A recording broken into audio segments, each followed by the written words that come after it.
Muchísimas gracias, Nicole. Y sí, como lo decías, invitado de lujo hoy en Tigo Sport Noticias. Le tenemos que dar la más cordial bienvenida. Antonio Fernández está en nuestro set. Él es director deportivo en el fútbol español y ha trabajado con los clubes, con algunos de los clubes más grandes e importantes en España, incluso con la selección española cuando fue campeona del mundo en el 2010. Antonio, qué gusto tenerlo por acá. Bienvenido a Tigo Sport Noticias. Muchas gracias, buenas tardes. Un placer estar con vosotros.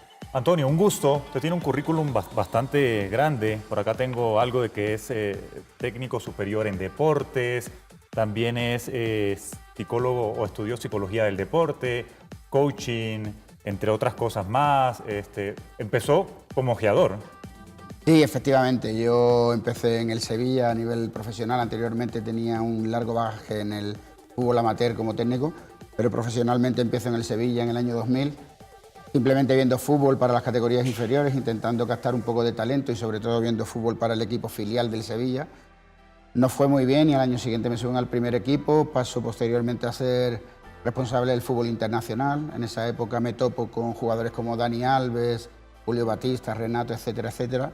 Y paso a ser secretario técnico hasta que finalmente tuvimos la suerte de conseguir 5 importantes títulos para la entidad sevillista en solo 14 meses. Usted a Dani Alves lo ve en un suramericano sub-20, me parece.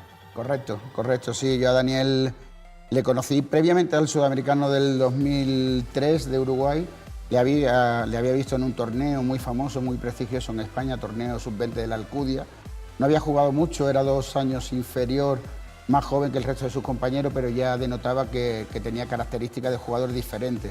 Entonces al sudamericano del 2003 a Uruguay voy ya un poco con una planificación previa y en vistas a ver al jugador. Evidentemente me fijé y pensé en aquel momento que era un jugador diferente, que siendo lateral daba muchas soluciones en ataque, que quizás era un poco desordenado a nivel táctico defensivo, pero que en España y con la gente que teníamos y el técnico que teníamos en ese momento eso se podía subsanar.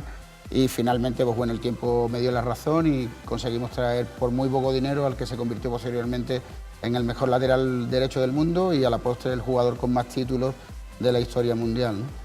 Antonio, estaba leyendo mi compañero algunas de las especialidades académicas que tiene y cuando uno estudia recibe muchos cursos, pero ¿qué es lo que le sirvió de la parte académica para volverse un ojeador? Yo creo que todo es importante, ¿no? Yo creo que el fútbol hay un porcentaje importante de formación, un porcentaje importante de talento y un porcentaje importante, en nuestro caso, de tener un ojo bien entrenado, ¿no? Yo creo que en fútbol todo se entrena y hasta el ojo hay que entrenarlo para poder ser capaz de analizar en profundidad todo lo más sustancial que te puede generar un jugador cuando tomas la decisión de firmarlo, que no solo porque te gusta a ti, sino porque sea capaz de formar parte de lo que es la filosofía del club, la propuesta del técnico y una serie de factores, con lo cual la formación académica yo creo que siempre va en paralelo a lo que es la formación deportiva y evidentemente siempre te da un plus importante. Le preguntaba eso porque, como dice, se entrena el ojo, pero regularmente cuando uno le pregunta a los técnicos cómo los revisa, en otros deportes hay parámetros como más sabidos que en el fútbol que le dice yo tengo un buen ojo. Pero, ¿qué parámetros son los que realmente ve ese ojo para poder escoger a los jugadores? Mira, yo creo que hay varias maneras de analizar y de ver el fútbol, ¿no? Yo creo que en otros deportes se tira mucho más de datos estadísticos, cuando a lo mejor es una parte importante en fútbol, pero no definitiva. Yo creo que la parte estadística a nosotros nos ayuda, porque si estás analizando a un delantero y tiras de sus estadísticas de los 4 últimos años, es importante saber cuántos partidos jugó, cuántos goles hizo, si tuvo un historial de lesiones importante o no. Todos estos datos te van a ayudar a tomar la decisión, pero al final es el jugador en el campo y el rendimiento inmediato lo que va a determinar que tú tomes la decisión o no en función de qué pretendas con ese jugador. Si quieres a un jugador para un rendimiento inmediato o quieres a una joven promesa para ponerlo en el escaparate, que se vaya curtiendo con el paso del tiempo y posteriormente darle un paso a un mercado más importante y hacer caja con él, ¿no? Cosa que nos pasó a nosotros en la época del Sevilla, el caso de Dani Alves, Batista, etcétera, que fueron jugadores que en aquel entonces en Europa eran perfectamente desconocidos, se compraron a un precio muy bajo e hicieron que el club creciera no solo a nivel deportivo, sino también económico y a nivel social, ¿no? Porque evidentemente cuanto mejor está el club, pues más socios se hacen, hay lista de espera actualmente en el Sevilla, etcétera, etcétera. Antonio, ¿actualmente en qué está trabajando? Pues mire, muchas cosas. Tengo muchos proyectos adelante. Ahora mismo vengo del Sudamericano Sub-20 de Chile pasé por Colombia a dar unas conferencias y ahora estoy aquí magníficamente recibido por los chicos de Global Sport Corporation, que dirigen, entre otros proyectos, la Juventus Academy acá en Guatemala, magnífica academia.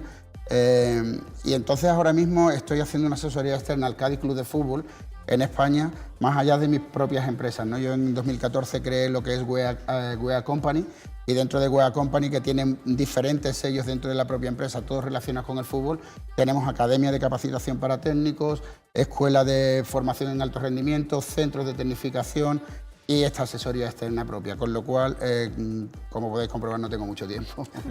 Está bien, ahorita que estaba mencionando que estuvo por Chile viendo el Suramericano Sub-20 que está en la etapa final, el hexagonal final, ¿pudo ver algún, no sé, Dani Alves, futuro Dani Alves o otro jugador que le llamase la atención? Sí, evidentemente siempre este tipo de torneos dan mucho juego y siempre ves algo, ¿no? Siempre puedes apreciar cualidades innatas en jugadores muy jóvenes. Los europeos venimos aquí a América a buscar talento para después desarrollarlo y de alguna manera ordenarlo para que se revalorice. Y evidentemente sí que hay jugadores importantes. Es cierto que a nivel global la primera fase del torneo no ha tenido un nivel excesivamente brillante, eso es cierto. Selecciones como Brasil, Argentina, Uruguay, que siempre han marcado un poco un umbral ahí, la verdad es que no han estado a nivel colectivo excesivamente bien, pero sí que aparecen selecciones, y esto es muy agradable para toda la industria del fútbol, como Ecuador, como Venezuela y demás, que están, bueno, pues chicos como Jordan Rezabala, como el propio Ramírez, que parece que se va a préstamo a la Real Sociedad, el portero, Alexander Alvarado o Sosa en Venezuela. Siempre aparecen jugadores que, y no a corto plazo, a medio plazo, seguramente lo vamos a ver y disfrutar en Europa. Sí, ¿el mercado latino es el mejor para buscar jóvenes promesas?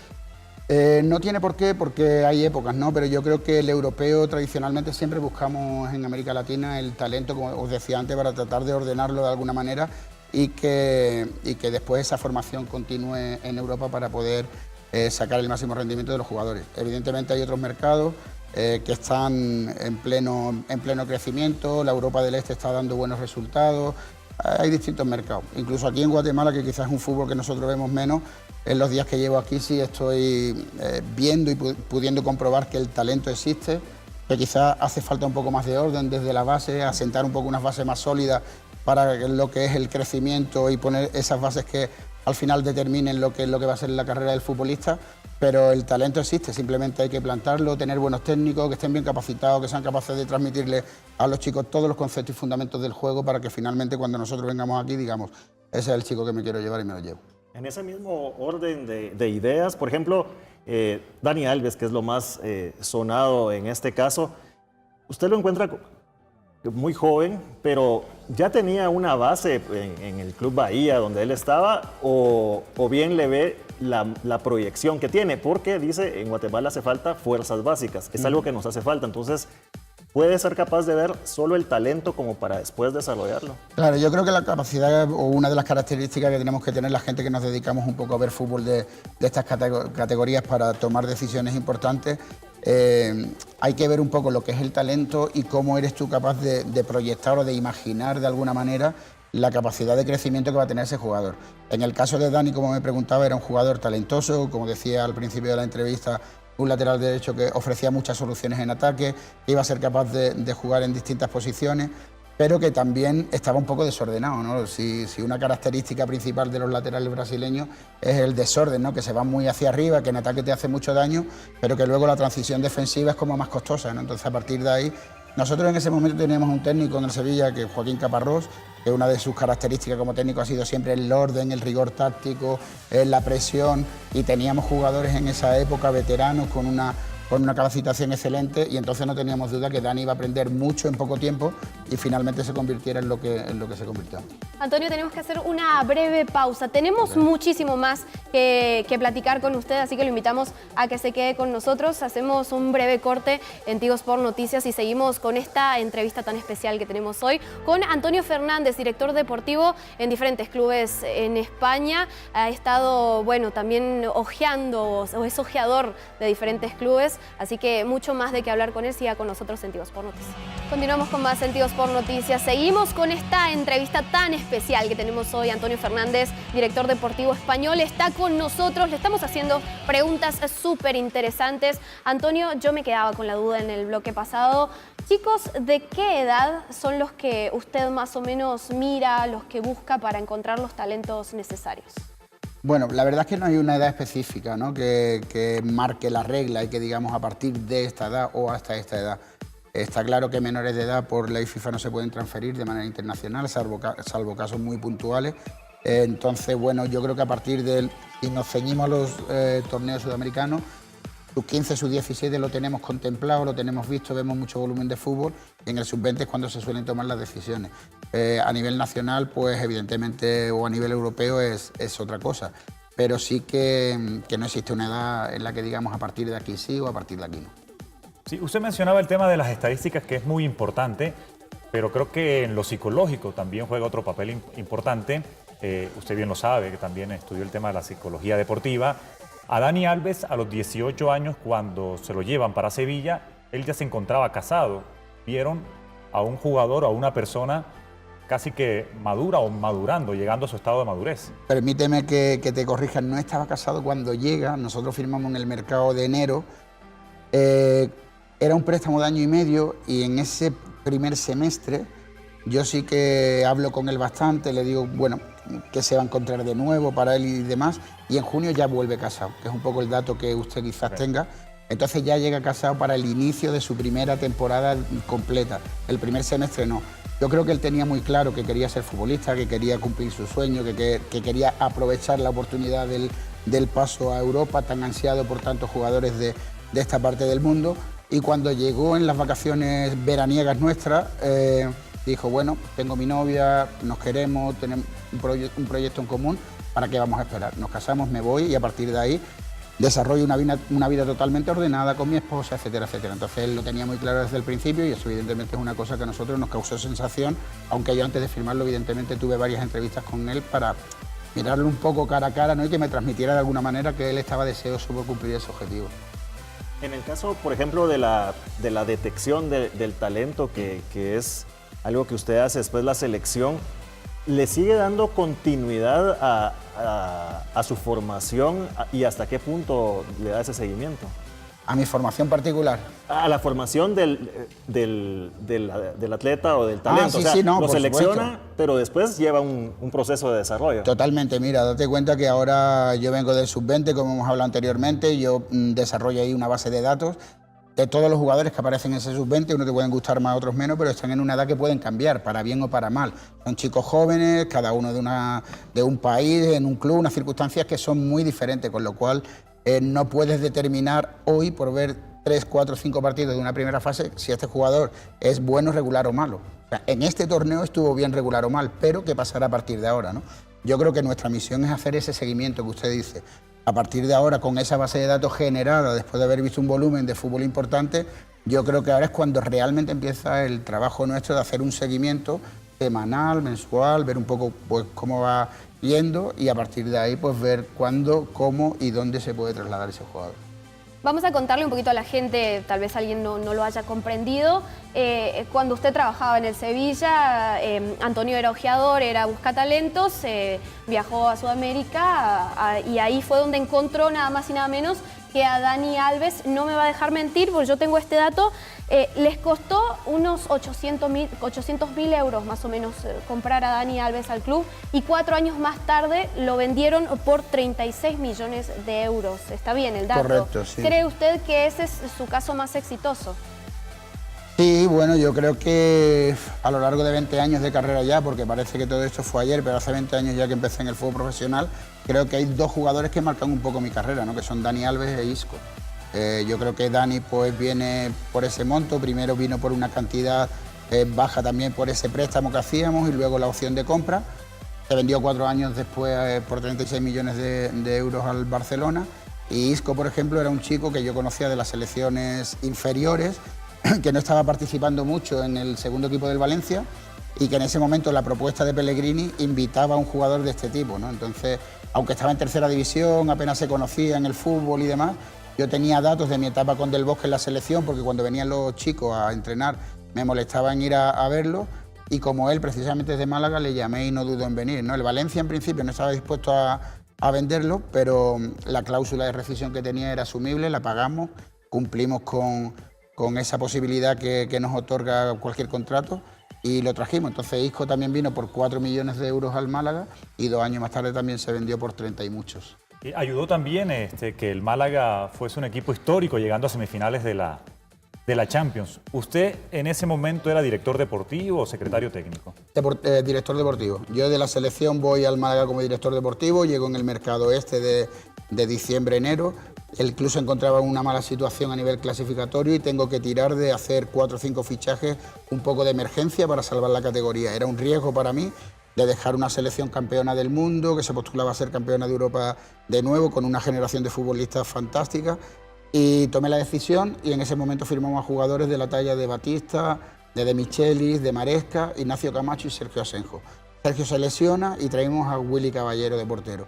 Con estos fichajes nos salvamos, faltando una fecha para terminar la competición en San Mamés, en Bilbao, empatando a 1, y ahí sí pude hacer ya una plantilla en el verano con más calma. Ahí viene Ruud van Nistelrooy, viene Tulalán, viene Ignacio Camacho, viene Sergio Sánchez, viene Isco. Joaquín estuvo, ¿no? Joaquín, que ya habíamos coincidido en el Valencia, y también lo repesqué para este proyecto.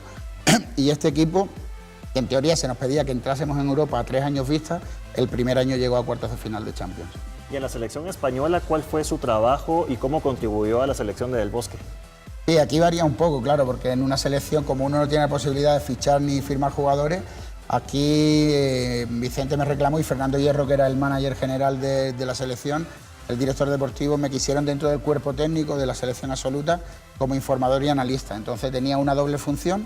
Por una parte, cada fin de semana hacía un seguimiento de todos los jugadores que eran susceptibles de ser seleccionados, una lista amplia de 60 70 jugadores, por si había algún tipo de lesión o algo de última hora, tener el control total de todo.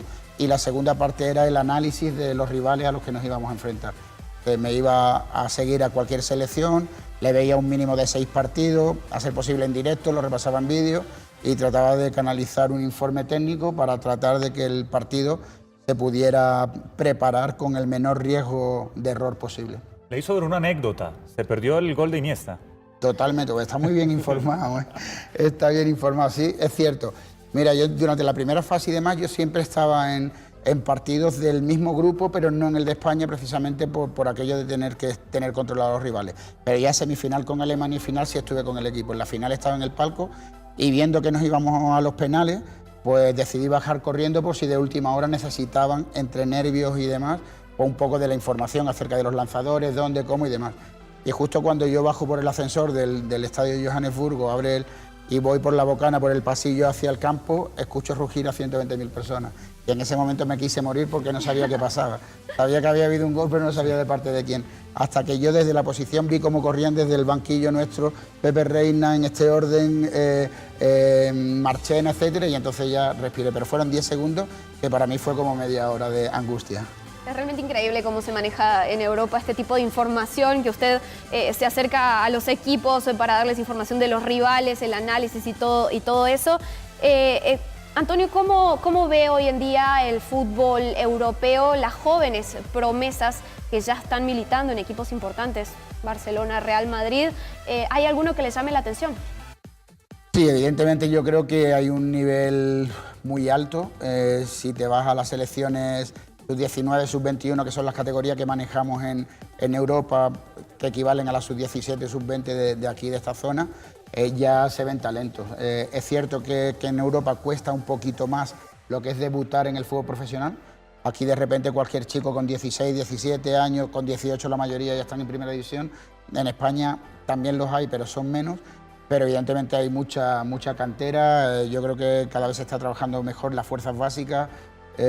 Y cada vez está saliendo más talento. Antonio, tenemos que hacer una breve pausa. Nuevamente Perfecto. Se queda con nosotros, tenemos mucho más de qué preguntarle sobre su trabajo en Guatemala, sobre todo. Ya venimos con más en Tigo Sport Noticias. Seguimos con más de Tigo Sport Noticias con Antonio Fernández hablando de fútbol, de escauteo de jugadores. Y yo tengo también una pregunta sobre todo. Yo sé que no hay una receta perfecta, pero por ejemplo, si fuera un proceso, ¿qué podríamos poner como inputs en algo que se llame un perfil del jugador? Sobre todo orientando, por ejemplo, a Guatemala en nuestro caso, para que las categorías menores se enfoquen a esto y se acerquen un poco más a lo que usted está buscando.